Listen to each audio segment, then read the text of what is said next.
Tea was brought here by the colonialists, right? What did they want to do? Get these products, have them sent to them, and the value is then taken off the continent. Look at it, cocoa in the West, minerals, everything. So it's a historical problem we have had where we were sort of set up to be producers. Now, 60 years later, the only thing I would say missing is a decision that value addition will keep the jobs here. There's no success that comes without pain, and you know that. Whether it was your exams, whether it was asking her to marry you, whether it was whatever, there's nothing that doesn't come without pain. And Kenya just needs to make a decision that value addition is going to be promoted. There was a time there was no ginger. We just couldn't get ginger.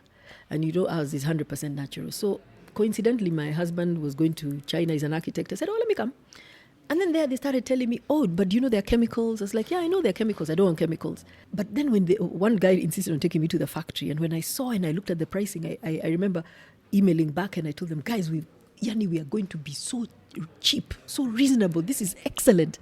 And the team just kept quiet and they said, but we say we're 100% natural. So I came back again with the tail between my legs and I was like, oh my gosh.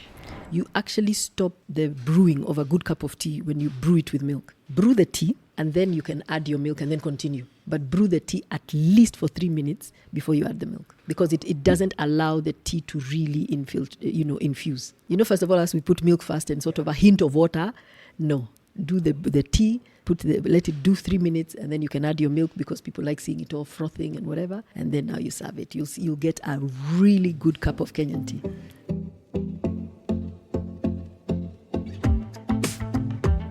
Hey, what's up, everybody? Welcome to the Organic Guy podcast. This is your home of organic conversations. I'm your host, the Organic Guy, and right around here we have conversations on how we can make our food systems really get to work for us rather than against us.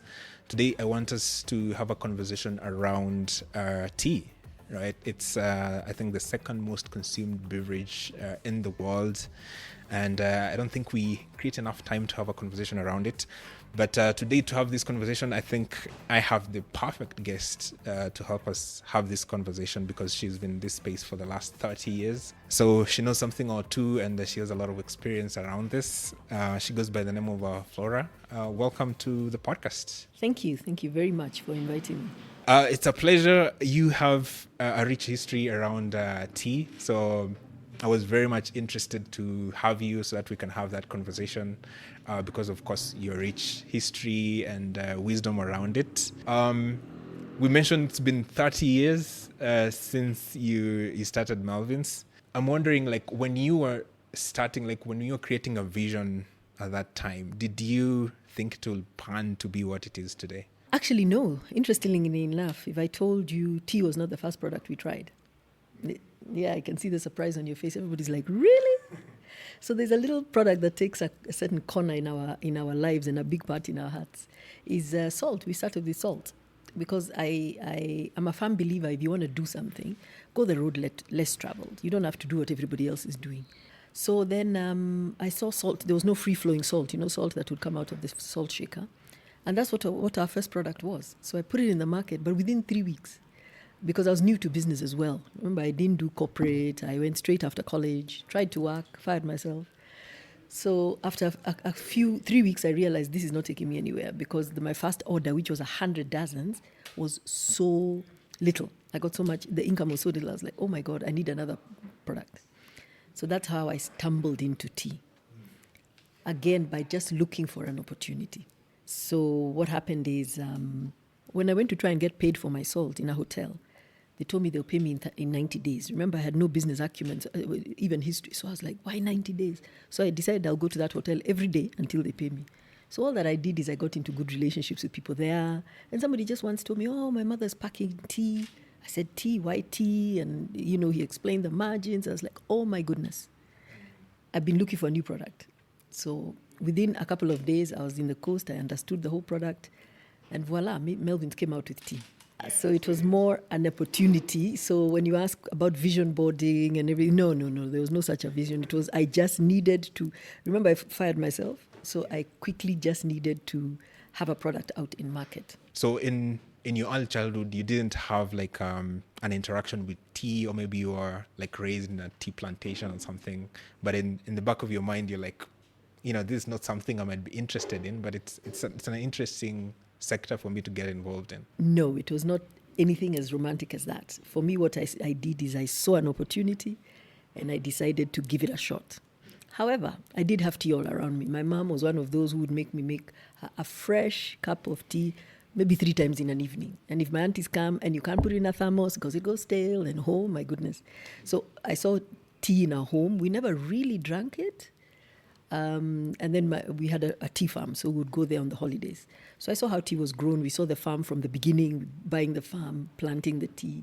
So that I saw, but I was not passionate about tea or anything. For me, I just saw an opportunity, and I was like, why don't I try and do something here? Because I knew tea is very widely drunk. You know, it's in the office, in the everywhere you go, there was just tea everywhere. So I just sort of said, this one might be better than my salt, because salt is just table salt.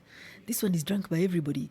So I could figure it out in my young layman's way. So one of the things I always teach entrepreneurs is always see the size of the market, not only the size, look at the size of the market, and then what size slice of that market can you be able to get? Because otherwise, then, you see, the other one, the salt was too small of a market. But this other one was a bigger market. So I said, if I just get anything in here, then I'll be better off. Yeah, that's an interesting perspective, because I'm thinking, like, for salt, we use it literally every day. But for tea, not necessarily. So, but I guess when you look at the whole picture in terms of like expense, like how much people are spending on salt versus tea, then it kind of makes sense in a bigger picture. But even volumes, they're different. You know, how much salt do you put? Like 1, 2, 3. You know, and ours was table salt. Free, you know, the other cooking salt is much cheaper. So people would buy that for cooking salt and this for table salt, so that your salt remains. You don't have to put rice, so that it remains dry. So that was the difference. And then tea, you'll be surprised, by the way, how much tea we take. Huh? Yeah. As much as people talk about let's have a coffee date, you'll tend to find they do sell quite a bit of tea. And actually, tea is there was a time we did a research and we found tea is a beverage. Is a meal. So you'll find some people in the morning, they just take a cup of tea and they're out. That is a meal to them. That's breakfast. Or they'll take whatever in a slice of bread, and that's breakfast. So that's why it's the secondly most consumed beverage after water. Take us back to your early childhood. So I'm talking like 5, 6, 7 years old. If I was to come and maybe ask some of your friends around you, or maybe your relatives, how do you think they will describe you? Would they say you're more an introvert, extrovert? My goodness, they'll probably be telling you who? I was one of those very quiet, seen and not heard, very, very, very introverted. I preferred my own space, completely introverted. I don't even think that has changed very much. I just have bursts of extrovertism and then back, which is also a definition of an introvert. Interesting. Because I'm thinking for like the conventional wisdom, for an entrepreneur, you need to be like extroverted. You have to go out there and sort of exert yourself, set your ideas, try to sell stuff. But for you, since you're an introvert, do you tend to figure that as a difficult part of you being an entrepreneur? Yes, it's definitely a challenge, and this is something I tell entrepreneurs. What happens when you want to go into business? You typically look at what am I good at. So if I'm a hairdresser, if I'm a farmer, if I've come out with this huge beetroot and this is what I want to sell, and you say this is whatever, but that might not be what the consumer wants. The consumer is the dictator. So if you're an entrepreneur, you have to be comfortable speaking to the consumer, and not speaking to the consumer by this is what I have to sell to you, just building a conversation. And as they're speaking, you will know what they want. So I'll be like, hi, Brian, how are you? Do you farm? Do you use beetroot, etc.? How do you use it? What am I doing? I'm picking up your intelligence. What does Brian want? Then I go back to my store and I come back and I make something how you want. So like for us, when we went into salt, it was from watching us, it was a family thing, how we were struggling with salt. In fact, that day it was on a plate because it was so wet, you couldn't actually pour it. So this is what I tell people, whether you're an introvert or an extrovert, just learn to be comfortable with your probable consumer. Listen to what they want. And then when you come to them, it's not a hard sell. In fact, Brian will look at it like, I've been looking for this all my life. Oh my gosh, And this is the learning that I try to teach entrepreneurs. It's not about you, it's about them. So get comfortable with them. How do you get comfortable with people? Relationships. Yeah. So it's that idea of creating value for the people and making them comfortable enough for them to come on to you and say, you know what, I think you have something valuable that we're willing to spend? It's not an idea. It's principle 101 of business. Yeah, we look at business differently. I come and I'll make this glass with the water and I want to sell it to you. Who said that's what you want? And this is the mindset shift that I keep trying to tell people. Define your market fast. What problem are you solving? And especially today, when we're living in such a world of abundance. Today, if I wanted organic stuff, I can pick it almost in a lot of places. So to stand out in a market, and let's say you're a new entrepreneur, you can't stand out by just being the bloke next door. You've got to be different. How are you different? You've got to realize, what is this market that is not served? What are my consumers looking for that is not served? When you were starting, I'm imagining the tea world was very different. You talked about the government had just opened the tea industry for other players as well. So at that time, what are you seeing around you? Are you seeing more people sort of excited, like now there's an opportunity for us to get to explore? And for you yourself, what did you see when that opportunity opened up? When I started, all I knew is a lot of people take tea. And remember at the time, this is 30 years ago, there was no www, so I couldn't get research. You'd have to go to a library and start trying to see. So I went to Tea Board and I asked, I couldn't get consumer data, but I could get production data. So we were I think we were the third largest producer of tea. I think at the time we were at about 330 million kilos. But all our tea used to go out in bulk. I'm talking about 97% of our tea used to go out in bulk. Then there was a monopoly. So only one particular company could package tea for 19 years. And I think the government, in its wisdom, decided to lift that monopoly. So when I said I want to pack tea, everybody was like, how are you going to come up against this giant? And I'm looking and I'm saying, but they only have one product. It's only one. So I'm going to have another one. But I must say I was not that bright. Let me give you the story that led me there. Is when I went to Mombasa to try and register to be a tea packer, I met the industry. I was introduced by this same friend who had told me about it. And they said they wanted to meet me in the evening. And in the evening, they told me, how are you going to go up against this person? What do you know about tea? And they gave me the whole spiel, literally scaring me to my bone. But I'm not scared easy. On my way home, I then thought, actually, this thing, I'm really assuming it if I think I'm going to come up against a giant. So I came home and I started trying to make my tea. I loved ginger in my tea. So I went back to the shop and then I started making my tea. And that was my aha moment. I said, how many people would want this convenience? And so I came out with two products. So I came out with the one that I thought would fly off the shelf and the one that I had put ginger in. I put it on the shelf. Even to get listed, the supermarket first, when I went there, I was blasted for 45 minutes. Why aren't you in a job? So this person looked at me and started blasting me like a child. It's like, I've already had enough lectures from my parents. I don't need one from you. So I went home quite depressed. But the following morning, it wasn't even 8. He called and he said, I want that other tea. He didn't even remember what it was. That one that had tangawizi, ginger. So I said, okay. So I took it to him. And slowly it started picking up. So you can imagine a shelf that is just full of the same. And then you bring in another one. And I dared to be a little different. My packaging was orange, a little orange, whereas it was green and yellow. So slowly, it started being picked up. Not fast at all. To be honest, it took me maybe 3-4 years for the volume to make sense. Yeah. But it was of pushing. Because I realized there's something here. So I kept the other one. And needless to say, within a year, the few places that had picked up the plain tea started telling me they're not interested because the brand of this other monopoly was so strong. But then they started picking up this one. It took my own mother 4 years to buy just my tea alone. I kept telling her, it's good. And she said, yeah, let me buy it, but let me also buy this one. So it takes long to build a brand, and especially when you don't have the resources. I was young, straight out of college, like I said, so I didn't have money to throw behind a brand. It wasn't like today that, brand can have a podcast and say, hey, buy my product. Literally, you would have to have money to go on TV, which was in the millions, radio, whatever. So I just sat back and wondered, how do I push this brand? So it takes time. It really, really takes time to build a brand. Today, it's easier.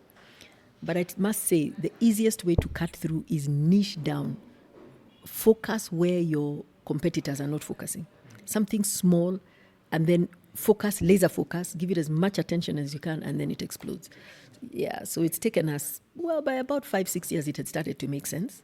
But it has taken us that long to really now build the market that we have. So I'm wondering, in those like 3-4 years when things are not moving, they're sort of stagnant, what's going through your mind at that time? And how are like people around you, your family, maybe your friends, are they telling you maybe it's time you go back to work? Common story by everybody. But remember, I'd fired myself. Where was I going to go? So yes, it was difficult initially. And then I started asking myself, where are my consumers? I told you, when an entrepreneur needs to completely, that is the king. And that statement, consumer is king, people take it lightly. It is not. So I realized if I start creating demand for this product, I have to create my own demand. Because now I'd put it on the shelves and they were saying, it's cute, it's a nice idea, but it's not moving. So I went to Kangware market. They have a market day on a Friday. I think Tuesdays and Fridays. So I went there and I told myself, if I just sell one packet of tea, which was 10 shillings, to 200, 300, 400 people a day, then I'll create my own demand. So I actually literally got 2 thermoses, huge, nice cold weather like this, and I went to the market and I sat on those stones with those women, going around and talking to them about my tea. Because I was my own employee, I was my own packer, I had just two more people to help me. So I'd literally go around and talk to them, and then you're young, so you want to experience it. And I talk whichever language you want, I pretend I know what you're saying, and slowly you'd tend to find, you didn't come last week. I was like, oh, they're missing something, because they would buy 10 shillings even to a mama boga was not much. So, they would buy. And so slowly then I asked them, where do you shop? And they'll say, that supermarket. So I go to that supermarket and say, these mamas are looking for this product. So they say, okay, bring a few. Then after some time, I'd say, now where do you shop? And then they would tell me the distributor. So I started picking in a distributor model. So putting into the supermarkets, at that time was not as tough as it is now. So that was easy. So my work was, how do I get it out? So somebody told me, merchandisers. So those little pretty girls who stand there and say, this is nice. So I'd do that, but how many could you do? Fortunately for me, the market was not as fragmented as it is today. So slowly we started gaining ground. Did I lose hope in the process? Yes. Twice I tried to sell my business. By year 2, I was like, this is nonsense. It's a beautiful idea. Everybody seems to think but it's not moving. So my mother, who was my silent partner, then got me a buyer and said, okay, meet me tomorrow. I've gotten somebody who wants to buy. I didn't even get to price. But in the night, I started saying, but if somebody wants to buy my business, there must be something. And then she even told me it's an Asian. I said, even better. These people, because they seem to know their business, I have something here. So I refused to sell. Sorry, I didn't even refuse to sell. I didn't even show up for the meeting. Then we struggle again. I've gotten a bank loan that was collateral based. It was supported by some IFC loan, so I didn't have to have that much money. It's finished. I've gone to my circle. I've borrowed. It's finished. I've sold my car. I've bought a pickup. I mean, now I'm dead broke and it's still not working, but I can still see the dream. I tried to sell again, and again she had a buyer. Actually, I need to go and sit with my mother and see whether there was a real buyer. So again, I didn't pitch up. But about a year later, I went back. Actually, I left the business for a whole year. I went to do other things. I went into trading. I sold, name it, I sold it. I just go to Dubai, I go to Europe, I go wherever I want and bring, as in literally, I didn't want to think for a full year. Then one day I went back to sign some bank forms and I was like, oh, this business is now making sense. So, slowly then I went back and I continued to build. And basically, I've used those same principles, and it's the same principles I use to train entrepreneurs today. It's been 30 years now, and clearly you're doing something right from that front. Something I am interested in as well, because I don't know if they say, I think 30% of your money that you use on your company should go to research, something like that. But I'm wondering, in those early days, probably it's in the early 2000s, you're trying to put tangawizi into tea, and I'm not sure if you have the expertise or you're looking for people who can do that. So what is behind the scenes? How are you trying to develop that product and then bring it into the market and people can say, oh, okay, this is actually a good product? So let me take you from the customer. So now I've decided, I was the customer, so I sat on this table and I was like, this salt needs to flow better. So take that. And at the time we lived very close to Kabete campus. So I drove there because I know they had a food and the food department. And I just introduced myself to the dean and I said, this is what I want to do. He was a lovely gentleman called Professor Karuri. Actually, I put him in my book. And I asked him, can you teach me how to do this? And he said, yeah, but did you do food science? I said, no. What is your degree? Business. So what's your interest? So I explained to him, and he's like, okay, if you commit to coming here, I think I was committed for 3 weeks every afternoon.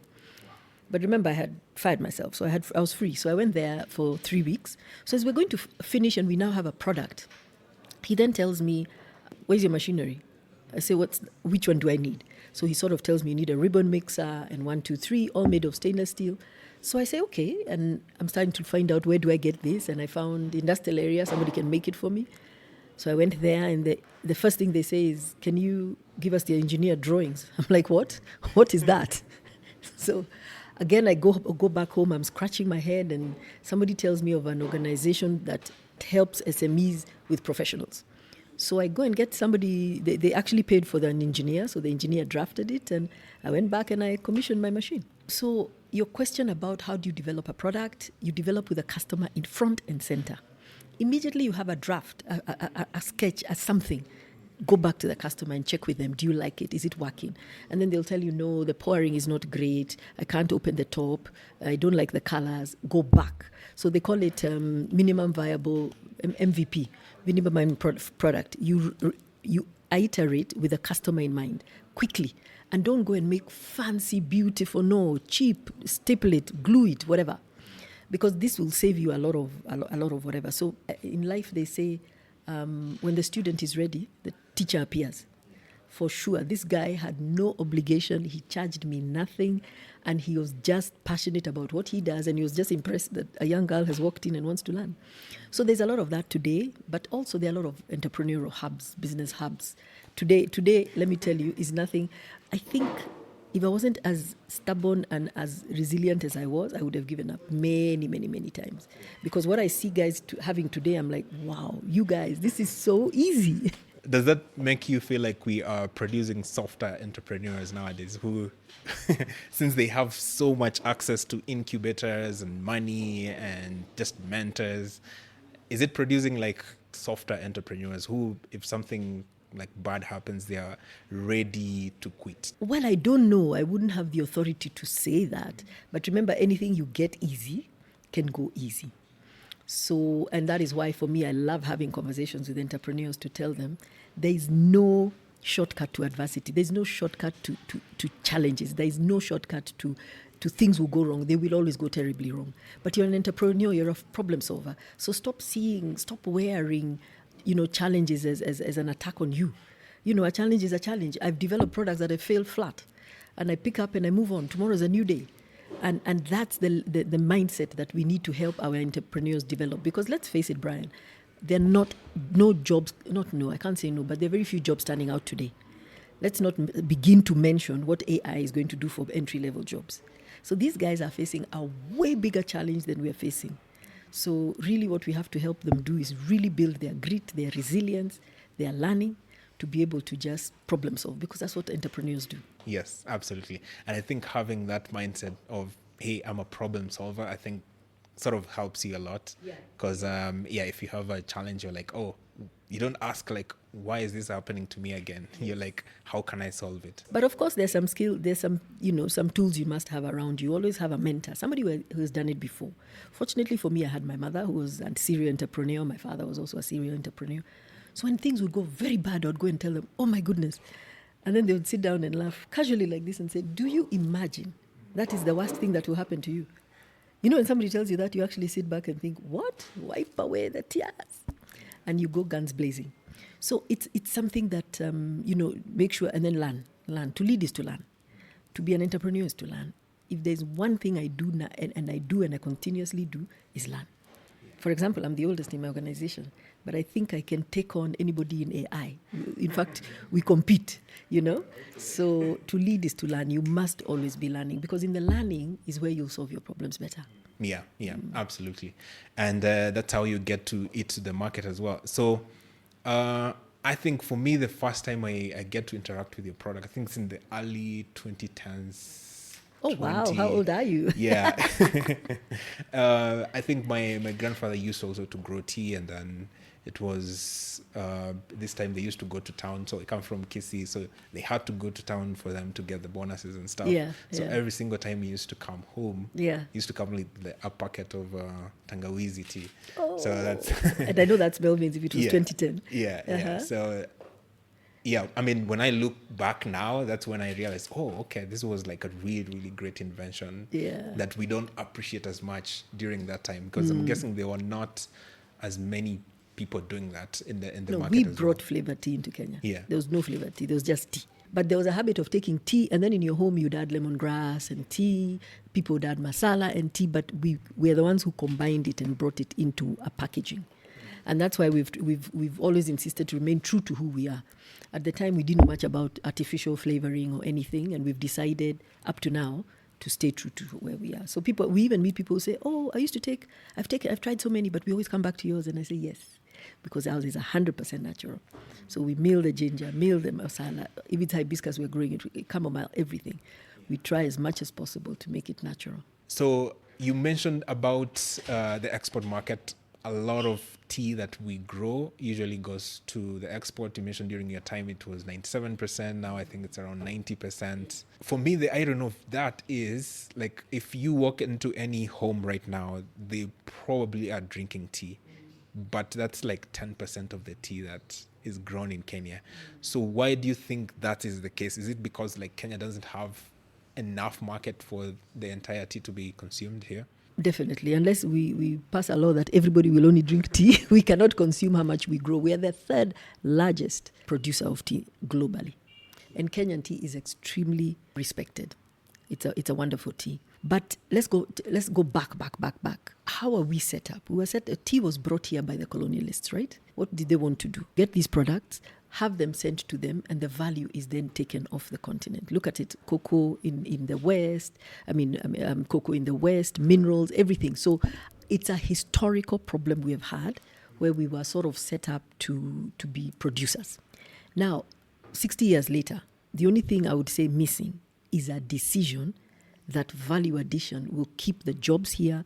It will be a painful. There's no success that comes without pain, and you know that. Whether it was your exams, whether it was asking her to marry you, whether it was whatever, there's nothing that doesn't come without pain. And Kenya just needs to make a decision that value addition is going to be promoted. There's been a lot of conversations. I've been involved in a lot. I was in the tea board for the longest time. You know, we've spoken with government, we've done papers. My whole dissertation when I did my master's was around how to add value to products, to change this narrative on the African continent. But what tends to happen is we are not willing to stay with the pain long enough to see the gain. However, we are moving. But in a product that every 10 people are touched by tea. So what tends to happen is the minute we would say, no, we must value at 100%, everybody who's the producer is like, no, we can't. Habit is one of the most difficult things to break. And so now what we're trying to do is to break that habit slowly so that we can carry everybody along. And this was what is taking a lot of time. And I'll give you an example because you're the organic podcast guy, so you deal with a lot of farmers. South Africa, when they got their independence, the government was like, hey guys, what are we good at? What can we what do you think we could do? And I think, some team, some down somewhere, and they said wine. And what they did is they went and got agronomists. They went and got growers. They went and got people to teach them how to make the barrels. And then on top of that, they went and got country marketing. So it was done at a national level. And today, South Africa exports to, I think if I'm not wrong, almost 130 or 140 countries globally. They have a sommelier, the guy who teaches you about wine, who goes around country to country teaching people how to take wine. Have you ever noticed how wine changed the other day? They put a nini, they said you serve it up to here. That is the education that came. So you can see a country that has gone from all the way from production. They brought people to teach them the soil, so all the way from there to making the wine, to marketing the wine, packaging the wine, and exporting it. So until we make that level of a commitment and build the infrastructure and have that level of conversation, we have the conversation. It's just that and we are not as firm as we could be. Another case in point is Sri Lanka. Sri Lanka did this. Sri Lanka actually grows less tea than we do. Their value per kilo might be maybe 40% more than ours, because they pushed value addition in this way, in this manner that I'm talking about. Because different brands can do it, but until you do it at a national level, I think it would be very, very, very difficult. So it's just the pain of extracting 60 years of a habit of adding of value. And think about it, we do it in coffee, we do it with our Magadi soda. It's almost with everything that we do. Look at your organic whatever. We take it from here out in bulk and for other people. Thank God now a lot of packaging for the supermarkets is being done in Kenya. And that is what we need to do, because we need the jobs. We need the foreign exchange. We need and it's not like we don't have the skill set. What we don't have is the market. Because marketing is what is big. And remember what I was telling you, an entrepreneur needs to start with the market. So even as we're making these directives, we need to go and negotiate a lot of bilaterals to get our value-added products in those countries. So I'm imagining from a government's point of view, because they always say the role of government is just to create an enabling environment for other businesses to come, for like entrepreneurs. Now they can feel secure, like yourself, to go on and try and create that product that people want. So from that perspective, then I'm thinking you've opened up the market as a government. So isn't it the role then of the private sector to come in and do the work and get to go through the pain of bringing in new machineries or like trying to market more for people to consume our local tea? Yes, and perhaps the strides that you've seen have been made by private sector, whether packers or people who are the growers who then have decided to pack. Because there are a lot of factories now who are actually packing at source and taking their product out. So those conversations are there. So that's why you've seen the numbers have shifted. But to do it at a larger scale, to move to 40%, 50%, is going to be a very painful journey, which we've sort of begun. Like, the other day, the government gave us a tax exempt for tea. They gave us, for packaging.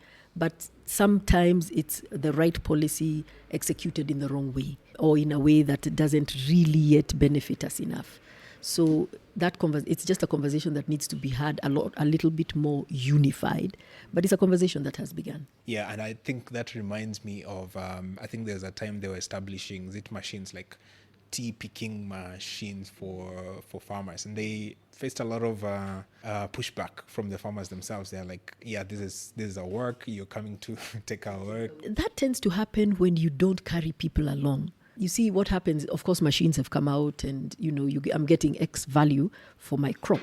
So especially the bigger farms, the larger growers would say, okay, I'm going to use the machines. So when I used to hire 10 people, all of a sudden I'm hiring so many. So what other conversations could we have had for the people now who are losing their jobs? Because it is a reality. Do you upskill them? And that's where maybe the value addition conversation needs to come. What do we do with these people? It's the same thing that you're going to see AI doing. It's the same thing, mechanization. That's mechanization. Automation, and then now artificial intelligence. It always does challenge the narrative, and that's the status, and that's why perhaps we then need to start having other conversations around tea. But you can't stop progress. You can't turn around and say, because AI is here and I'm going to stop it, it's going to whatever. You will, but you'll suffer the gap. So the better way is to try and look for other pockets, other ways. And so the value addition conversation is a great conversation. If we could just rally ourselves a bit faster, a bit harder, and especially to get into market. So you were talking about, government creating an enabling environment. When I had started and I went to the UK to try and sell my product, I was very romantic, very ambitious. I basically have a product in Kenya and I went to the UK. Anyway, entrepreneurs make many mistakes. So I went there and I was put in front of a buyer. And the first thing they said is, nobody knows Kenyan tea. So how are we going to market it here? And I said, well, if you buy the tea, I was trying to say people know the tea, and they were like, no, they don't. And they gave me an example of how the Sri Lankan government was actually marketing dollar for dollar. So, and the dollar, they would not give so they would not give a Melvins, they would give a Harrods, the supermarket that is going to market, or an agency in that country to help them market. The government also put up they rented out a tea house on Bond Street for Sri Lankan tea. So when people are passing, if I'm marketing, I'll be saying, hey, if you're passing Bond Street, please pass by and have a taste of Kenyan tea and etc. So that's what I'm talking about, doing things at a larger scale or more unified. So the industry can get together and try and unify, but that's not going to be as easy as a government coming behind whatever. Exactly the South African example that I gave you. The government came behind them. I do know we have a lot of competing commitments with government, so maybe it's something that will happen in time, but it's a conversation that, like I said, again, has begun. Yeah, needs to be had a lot more. And I'm imagining also there are people with interests as well who want the status quo to remain, who are making money as the status quo is. Especially the buyers in the auction, and then they'll tell the farmer is saying, oh, don't stop value addition because we know we won't sell enough tea. Yeah, there's a whole conversation to be had there. Let's say there's an entrepreneur who is sort of interested in tea. Is it better for them to start at the value addition stage or go into producing the tea themselves? I think all opportunities, entrepreneurship depends on your passion, what you're interested in, and again, the market. So you said you grew up in Kisii. Maybe your grandfather bequeaths you land and it has tea. So, hey, why not be a farmer? So it really depends on what assets you have. Where are the profits? I think it depends because, again, even the farmers do make their profits. Value addition does make their profits. So literally it's what market are you serving?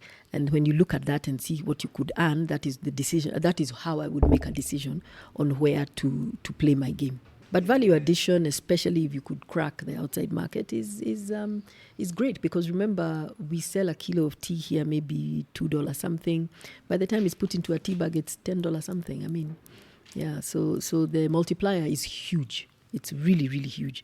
And that's why we keep saying, let us try as much as possible to have a value addition on the continent. Yeah, that makes pretty much a lot of sense. So there's the old question of entrepreneurship. Are they born or are they bred? Where do you tend to stand in that debate?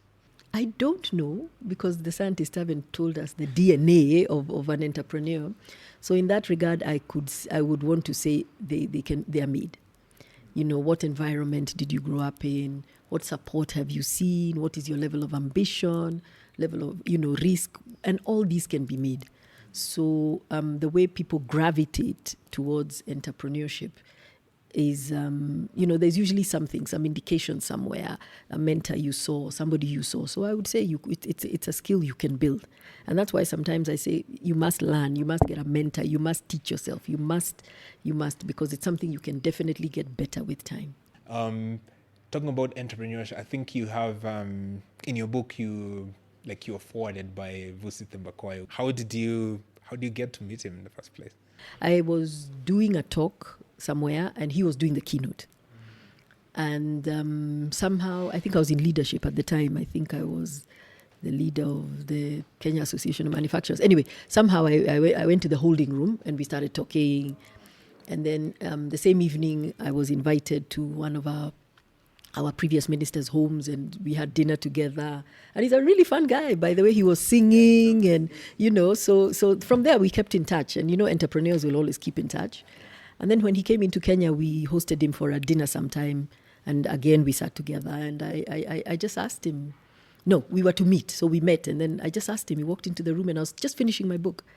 So he picked up the book. He was very keen. What is it about? And I explained to him, these are my 11 principles of what I think is important if you want to run a business that will survive, would last. And he got very interested. And I said, would you mind forwarding it? And he did. So yeah, it was as simple as that. But he's a good friend. He's somebody we chat a lot. Yeah, I mean, from looking at him and the kind of content he puts out, it looks like that guy looks well informed. Looks like to read a lot because the kind of information he shares. You mentioned about your book and the 11 principles you shared. If you were just share the foundational principle that if someone was to take, you love them to take, what would that principle be? It would be one of the first ones where I talk about what is your purpose. Are you clear? What is your purpose? And what purpose does, it helps you build your clarity. Why do you do what you do? Who are you doing it for? Why do you think they want it? And are you giving it to them in the best possible manner? Because once you're clear what Brian wants, I can give it to you how you want. And then I keep just the conversation open to listening to what are you saying about it. And that helps me in my innovation and my building or improving my product to you.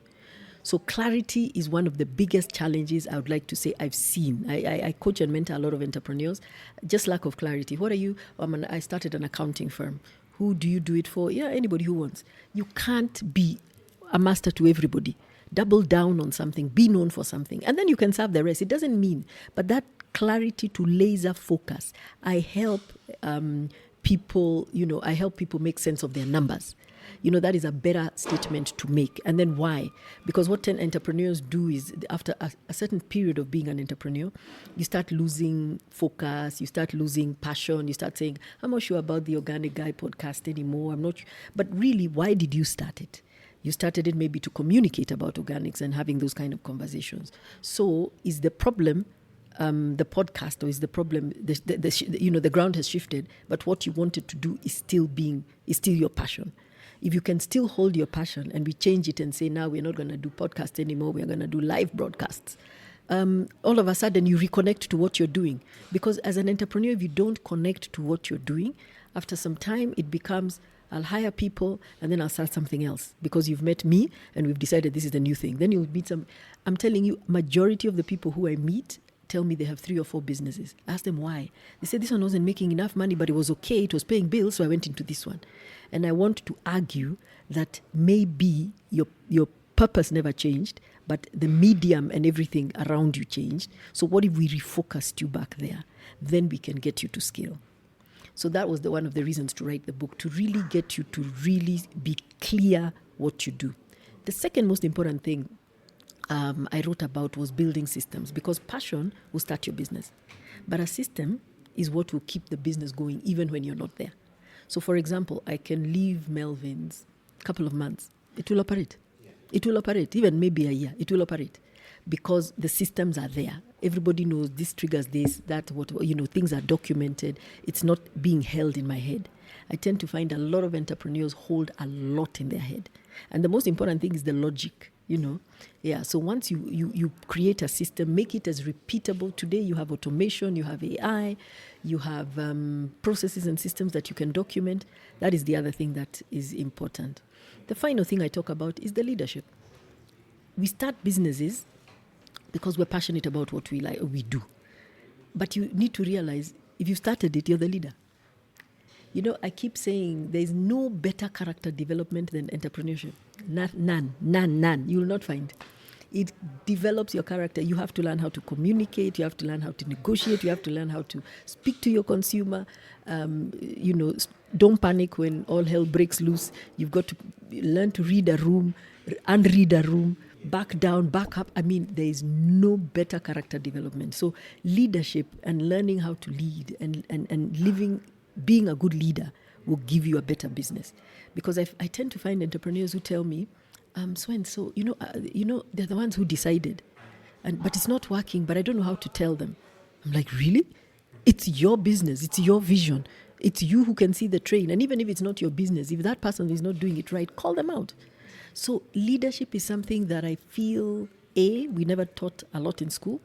It's more the student is to be seen and not heard. You're not taught to challenge critical thinking. I'm very interested to see what CBC will bring out, because you honestly need, systemic thinking, critical thinking, exposure, pushing back. Because in today's world, if you're going to survive and to also bring out something unique or innovative, you need to learn to challenge status quo. And you can't do that if you're not a good leader. So those are principally what I talk about. Of course, in there's governance, managing your cash flows and stuff like that. That is definitely there. But those are the key. Clarity. Be very clear why you do what you do. What are you doing? Who are you doing it for? Why would they want you? Why would they choose you?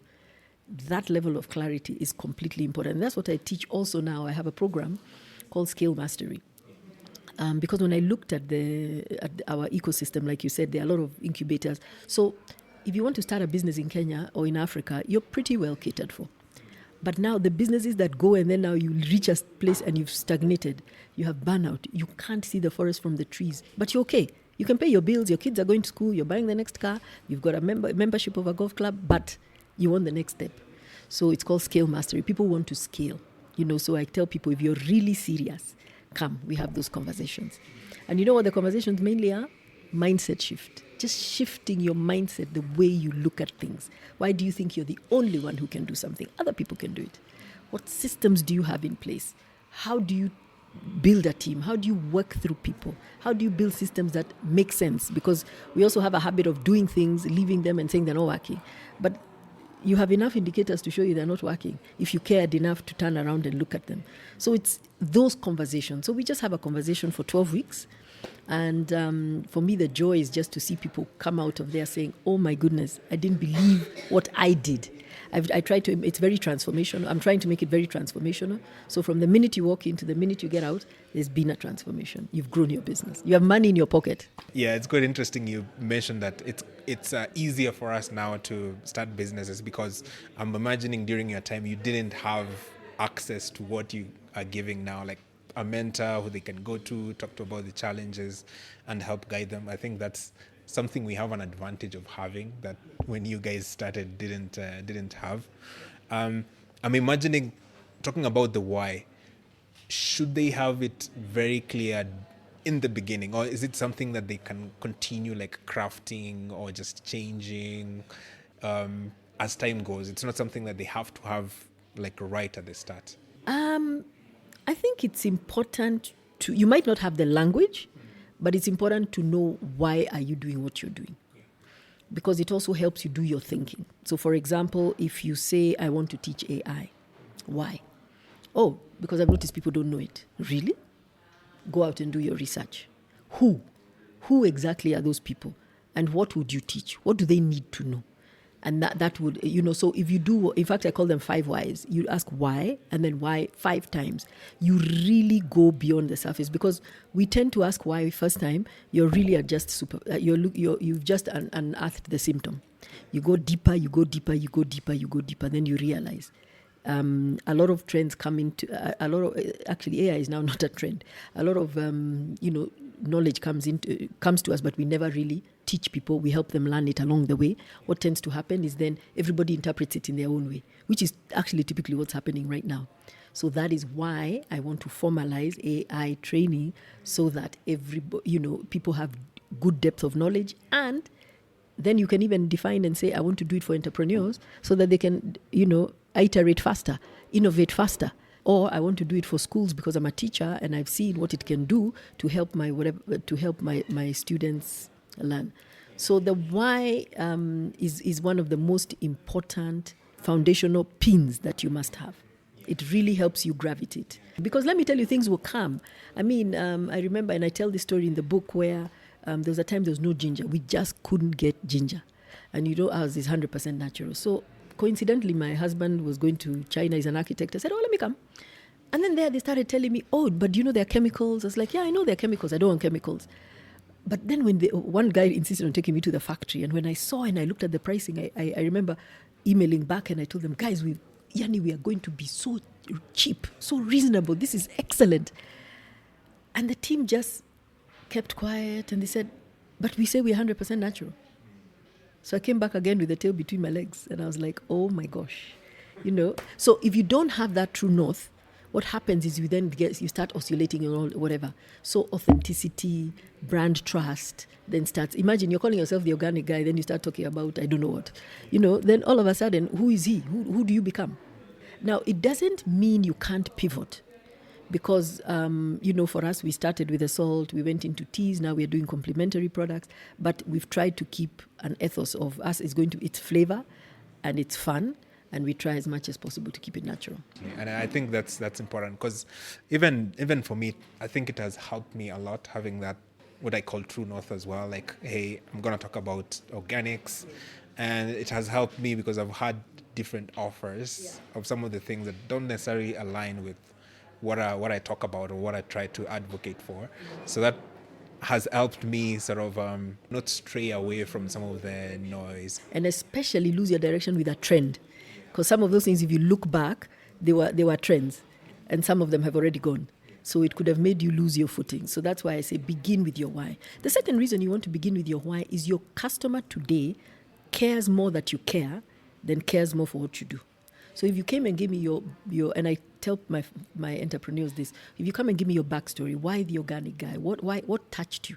Actually, can I ask you that? Yeah, sure.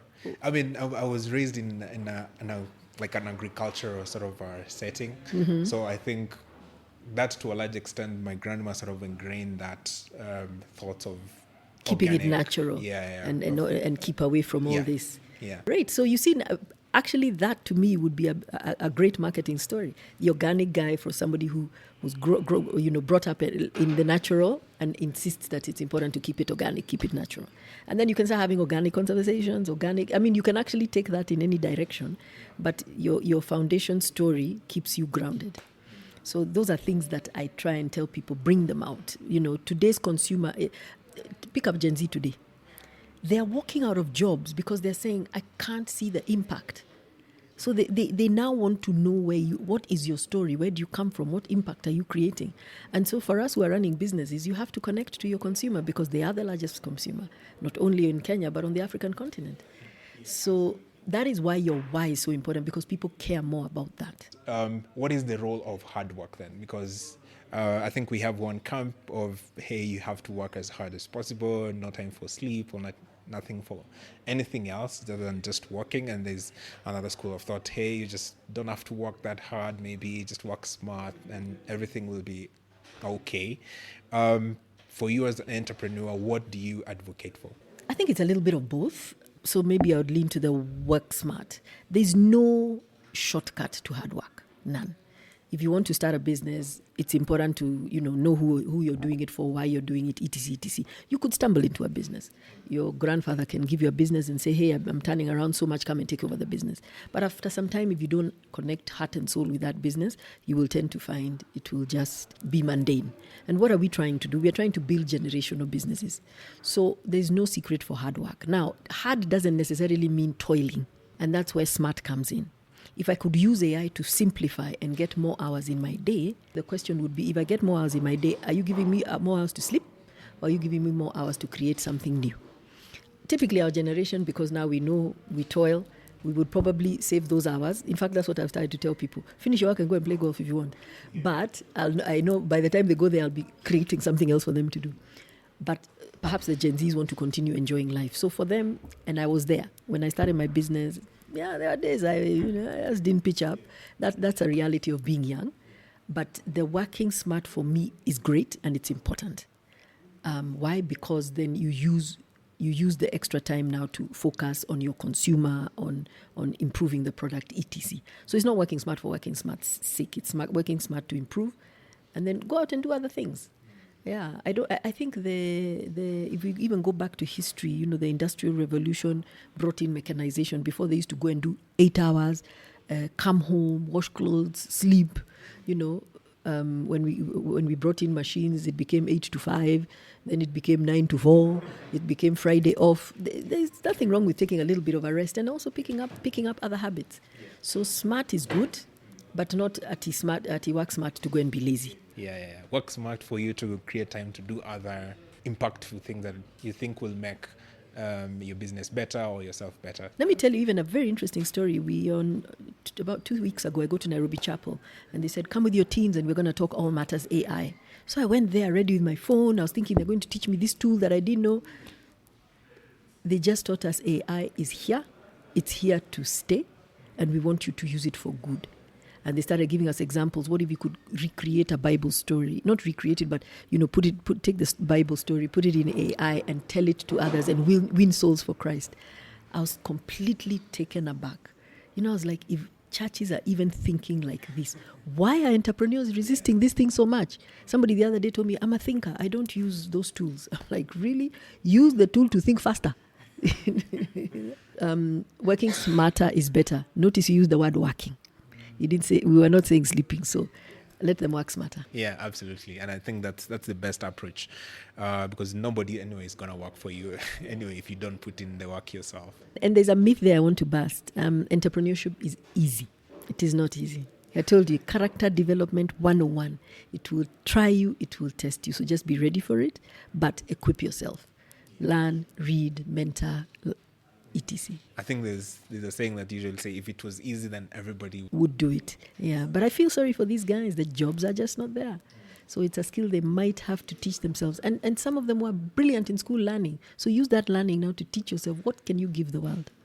So as we finish here, I'm wondering, given your journey so far of starting a business and maintaining to what it is now, what has been your favorite moment so far in terms of running or starting a business? I have very many favorite moments because remember, what you do as an entrepreneur, you're creating. And when you're creating, the proof is in the pudding. So when you do Melvin's Tangawizi tea and that phone call that came in the morning, it's like, wow. I'm very growth oriented. I always want more. I'm never satisfied. So then I started saying, so I take my product. Then one day I got a call from High Ridge. I think it was Anakumat at the time. And this guy said, I'm sick and tired of this, your shelf being empty.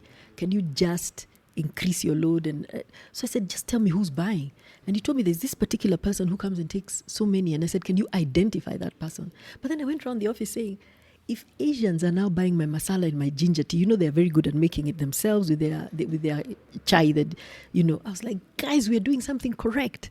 So for me, I've learned to celebrate small successes because I believe that's where the wins are. So of course you'll get awards. I got Forbes 50 over 50.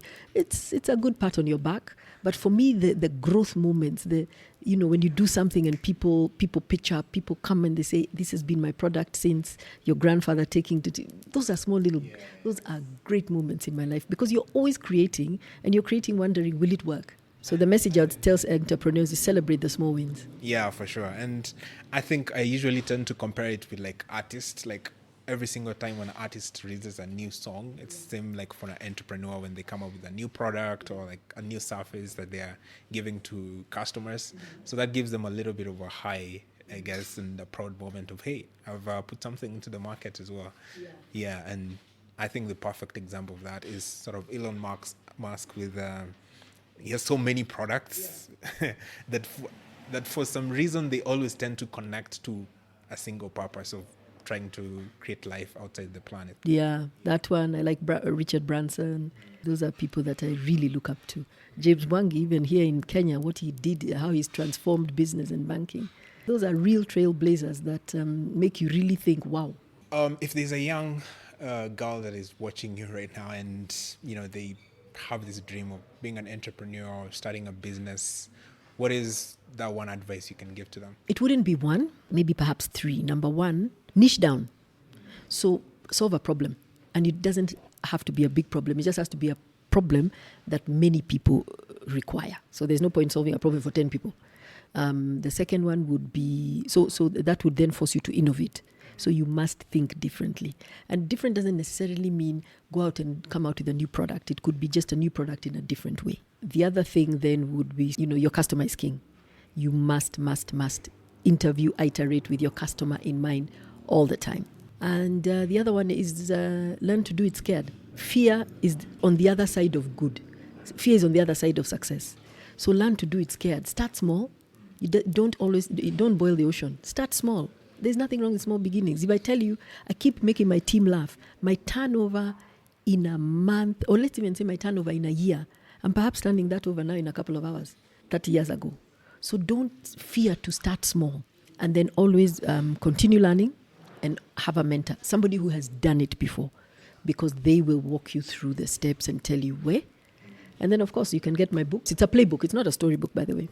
It's a playbook. If you the points that I think are important. So read whichever chapter is important for you on that day and put it down and come back to it later. Absolutely. I think we'll put a link below in the comments about if someone wants to purchase your book as well. They can find it. So as we finish, I usually have something I call rapid fire questions. I've prepared 10 questions for you. So the idea is I'll just throw those questions and you give me quick, short answers. And guys, we'll get to know you a little bit more if it didn't come through the podcast. So are you ready? Yes. All right. So the first question is, when you were young, what did you want to be when you grow up? Can you imagine an air hostess? Ask me why. So I can travel the world. I really wanted to see the world. All right.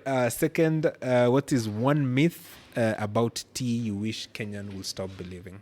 That you have to make it with milk. You actually stop the brewing of a good cup of tea when you brew it with milk. Brew the tea, and then you can add your milk and then continue. But brew the tea at least for 3 minutes before you add the milk, because it doesn't allow the tea to really infuse. First of all, as we put milk first and sort of a hint of water, no. Do the tea, let it do 3 minutes, and then you can add your milk, because people like seeing it all frothing and whatever. And then now you serve it. You'll get a really good cup of Kenyan tea. Wow. I have been doing it all wrong, I guess. All right. So the third, what is one habit that has kept you consistent for the last 30 years? A decision followed by small actions. I'm not those I don't go for hard gym. I don't go for high impact things. I start journeys slowly, just slowly, but consistency. I'm a very consistent person. Yeah, so I don't jump into things very quickly, no. Next question, what is the most surprising thing you've learned about tea? The bonds it creates. Honestly, anywhere in the world you go, let's have a cup of tea. Coffee is taking us over. I'm sad about that. But let's have a cup of tea. I brought you some tea. It just really brings some warm emotions. That has surprised me. A sixth question, what is your favorite book? Well, let's start with the Bible, followed by Brewed to Last. My book. And I'll tell you why. They actually say the book that makes the biggest impact in your life is not the book you read, it's the book you write. And I'm still learning from what I wrote. Interesting. Is it because you see a different angle? Because you're forced to focus. You're forced to put in a couple of words what you're thinking. You're forced to, to really think, not what did Harvard tell me or what did Nani tell me. What do I think? What is, it really challenges your thinking. And then you have to step out of it. And then you have to say, what will my reader think? And then, it is character development 102. All right. Next question. What is one business mistake you see young founders making today? Creating businesses for themselves. Meaning, you like to do a podcast, so let me do a podcast. Who cares? Your customer is king. I think I've talked about it through this whole thing. And that's the one message I want to leave entrepreneurs. Solve a problem for someone. If you like doing podcasts, then who are you doing it for? And there's so many niches, yours is organic. That is such an interesting niche, So I find entrepreneurs making that mistake too many times. I decided to make hair products. But they're not moving. Who are you making them for? You should have known who you were making them for at the beginning. Now that we are here, let us now try and double down, niche down on an area. And it doesn't mean when you niche, you're definitely just going small, but you grow. You definitely grow. All right, next question. What is one thing Kenya is getting wrong about tea? Celebrating the foreign exchange that it brings to us, and we're the third largest exporter, without challenging ourselves enough for value addition. So it's good to celebrate, and yes, we respect the role it plays, but it can do more. All right, next question. What is one quote that you live by? One small step.